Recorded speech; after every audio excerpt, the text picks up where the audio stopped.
Destination Unknown. Written by Admiral Biscuit. Read by no one and nobody.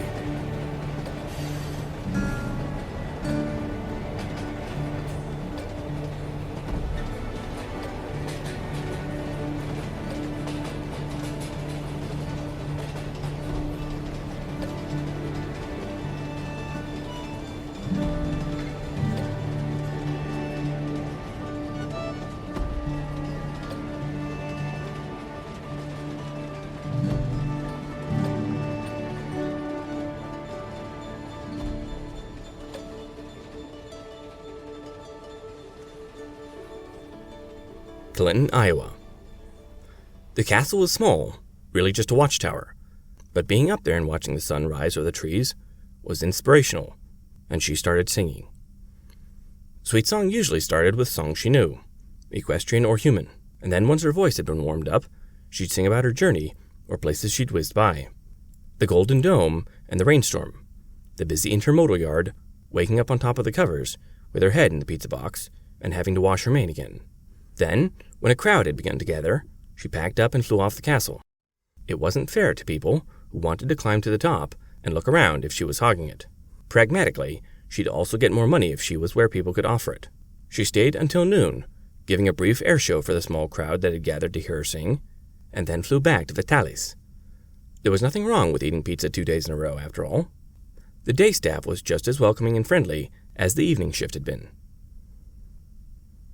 The US 67 bridge was south of the rail yard, and as good a place as any to catch a freight train as it made its way past.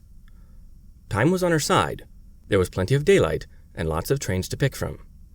Sometimes flat cars were good to ride, depending on their load. There could be nooks and crannies to hide in, sometimes only visible from above. One time when she was feeling especially bold, she'd ridden between yards at the front end of a bulkhead flat. Completely exposed to anybody who looked, but she had a great view, and flying off was easy. Straight over the side when the train slowed down. She'd spent most of the trip worrying that somebody would spot her and report her, and worrying that the cargo might shift forward if the train stopped suddenly, which had encouraged her hasty exit.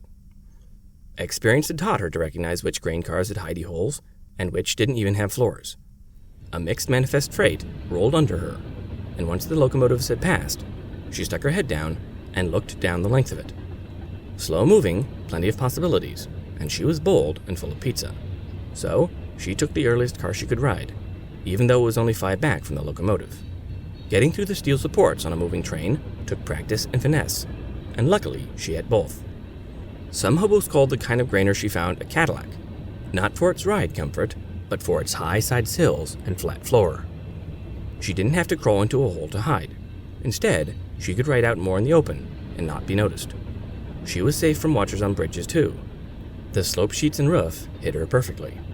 She settled on her belly and watched out the side as they rolled past a couple factories and a steel storage yard, wondering why the ballast for all the side tracks was a yellowish tan instead of the varying shades of gray she was used to.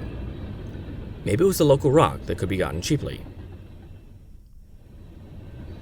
The train went mostly west, sometimes bending around obstacles Rio unimagined. Opposing traffic was heavy, and she had to keep more hidden than she would have liked, at least until the locomotive passed. In the front, she could hear what her train's engines were doing, and got a warning as every grade crossing came up. More frequent horn blasts meant a town, and she kept low for those, but couldn't help her curiosity. Her coat wasn't that dissimilar to the grain car's paint, a sort of rusty pink that was kind of beigeish, at least when blurring at 60 miles an hour. Maybe she was overconfident, maybe that wasn't true. But the train wasn't stopping, and green-shirted men weren't searching for her, and that was what counted. Sweetsong glanced up at the sky. There were some low clouds, another option if she needed to escape. Helicopters could chase her, but they couldn't find her in clouds. No individual field was worth observing, but the pastiche of them zooming by was. Modern metal barns, or dilapidated wooden ones, what crops were planted, if they had a woodlot. Sometimes she saw tractors out in the fields, green and brick red mostly, and a few of them were real monsters, with 8 wheels and locomotive high. Sometimes she saw pastures, with cows or occasionally horses, all used to the sight of passing trains. She couldn't help but whinny as she passed horses, and sometimes they'd look up in confusion as she whisked by. Sweetsong snapped her head back as a freight barreled alongside, close enough to touch, but she'd lose a hoof if she tried. A blast of air off its bow, and then a blur of freight cars, seen and instantly forgotten as it roared past. One boxcar banged with a flat wheel, and for an instant she got a glimpse of another rider, also cradled in a covered hopper, leaning up against the ladder and watching out her side. He had a phone camera up. She'd caught that. If she'd known he was coming, she would have waved. What was he doing? Where had he come from? And did he wonder the same about her? Sometimes she saw other hobos waiting to jump a train, but she usually didn't try to associate with them. She could have, and maybe sometimes it would be nice to have a partner, but she didn't like the thought of having to make herself groundbound. Crouching in the underbrush and galloping up to a car on the train didn't feel safe, and humans couldn't bail off the train if it was moving like she could. She shifted her weight as the train rounded a curve and roared under an overpass. It wasn't just the worry about getting on and off trains, but where to camp. Humans couldn't nest in the tops of trees or on a roof. From what she'd gathered, they sometimes even burrowed under loading docks and platforms, and the idea of sleeping like a mole terrified her. Even the hole in the shotgun grainers made her nervous, although she'd come to terms with that. She didn't always get the best ride, and sometimes had to sacrifice comfort for stealth, or just reliance on her wings. She'd taken chances on some rides, knowing she could bail before the train ever stopped. One winter in New York, she'd almost gotten caught on a CSX freight, but she'd heard the bull's radio as it came close, giving her a moment's warning. Not long enough to grab her army blanket, and she didn't want to lose it. Humans weren't always smart about looking up, and she left her gondola and flew to the top of the boxcar in front of it, crouching down on the roof and listening as the bull told the head end that somebody had been mistaken, or if there was a hobo, he was gone. All that was in the car was some dunnage and a wrinkled-up tarp. She didn't trust that he was really gone. If he'd felt the blanket, he'd have noticed it was still warm. Until the train started moving. Sitting on her belly on a boxcar wasn't great. Every time the train jostled, it threatened to slide her off one side or the other.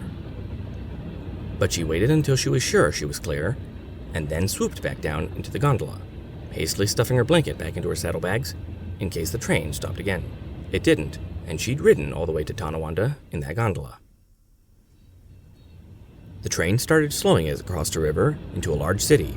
She caught a glimpse of a dam around a bend in the river, and then they were on the far shore. Baseball diamonds and a golf course on the north side, and a power station with a big coal pile on the south. They went under a road, crossed the next at grade, then under I-380 and between a pair of warehouses. The train held short of Beverly Yard and Cedar Rapids, and she curled up against the side sill and waited. Probably a crew change, which was nothing to be concerned about. There was a copse of trees off to her right, which would be a great escape path if needed. She could hear a van idling up front, and brief snatches of conversation. Not enough to make sense of it. A door slammed, then a change in pitch, and the van drove off, while the locomotives continued to idle. She was close enough to the front to hear if they'd uncoupled, and they didn't. From the ground, from a van, what could they see? Maybe her ears, and that was it. In the fading light of day, what would that look like? Two triangles standing proud of the steelwork, nearly matching the paint. She was invisible. The exhaust note of the locomotives deepened. The brakes on the train went off. This close to the front, there wasn't much warning as the slack went out, and she almost bumped her muzzle against the end sill as the car jerked. Then she was on her way again, past a General Mills and a field right next to it. She considered how lucky that farmer was when it came to market his crop. Straight through fields, then a slight curve, and the train headed due west. The train stopped for good in Boone and got broken up, and she kept her spot until dark and then flew off.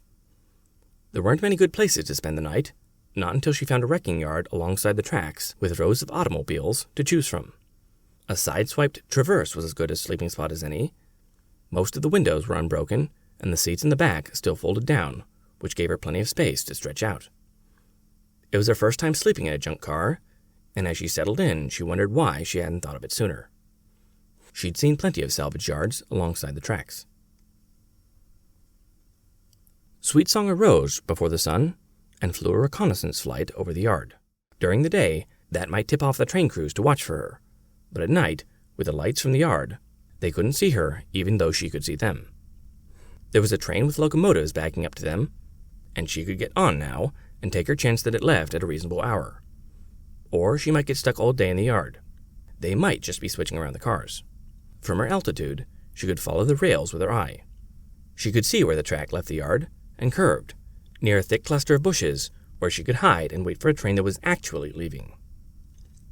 That close to the yard throat, it would be moving slow, and getting on board wouldn't be difficult. There were houses on the south side of the tracks, but people who lived there wouldn't be able to see her through the train. Plus, if she waited until later, she could find a grocery store and get some more food and water. Her supplies were getting low. Some stores in Equestria painted their names on the roof, so they were easier for Picasai to find. Humans mostly didn't do that. Water towers, airplane hangar roofs, and barns were the only exceptions she'd noticed so far. From a lower altitude, though, she could read the advertising signs on the storefronts and on poles, and she found a Hy-Vee without too much trouble. They didn't open until 7, which gave her time to fly around town and explore some more. In the early dawn light, Boone didn't look all that interesting. Not until she found a small rail yard, a block north of the Union Pacific Main Line, with an eclectic collection of passenger cars, freight cars, and locomotives. A sign on the passenger station said that it was the Boone and Scenic Valley Railroad. They didn't even open until 10, and although they had a website, she didn't have a way to access it. She circled over it and considered. If she hadn't found an outbound train by 10, she decided to come back and see what the BNSV had to offer. It looked like a tourist line, which meant it would go out and back and not connect with anything.